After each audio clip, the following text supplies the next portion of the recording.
In today's video, I'm going to teach you how to export a video with a transparent background alpha channel in Adobe Premiere Pro. If you're creating lower thirds, logos, or any graphic that needs to sit on top of other footage without a solid background, you need an export that includes an alpha channel. That alpha channel is what carries the transparency information, so your background stays invisible wherever it should be. Start by opening the export settings with your timeline active. Go to File, then Export, then Media. You can also use the shortcut Ctrl+M on Windows or CMD+M on Mac.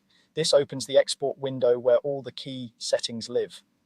Under Format, choose QuickTime. That's the .mov container, and it's important because not every format supports transparency. For example, H.264 is great for delivery, but does not carry an alpha channel, so stick with QuickTime here.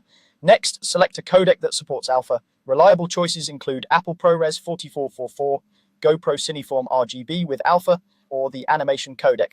All three preserve transparency, but they differ in file size and compatibility. ProRes 4444 is widely supported in professional workflows. Cineform is an excellent cross-platform option, and animation is very high quality but can create large files. Pick the one that best fits your environment and delivery needs. In the video settings section, set depth to 32-bit with alpha. This is critical. The with alpha part tells Premiere to include the transparency channel in the export, and 32-bit is the depth needed to carry that information cleanly.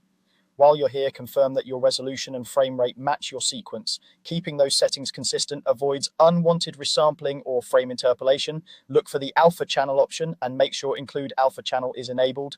If this is off, the export will flatten the background and you'll lose transparency even if you chose a compatible codec. When you're ready to export, give your file a clear, descriptive name, confirm that the extension is .mov, and choose a save location with enough free space.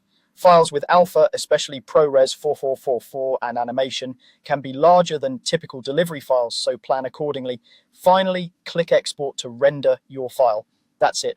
By using the QuickTime format, selecting a codec that supports alpha, setting 32-bit depth with alpha, confirming your sequence settings, enabling the alpha channel, and exporting as a .mov, you'll get a clean, transparent background file ready to overlay in any project.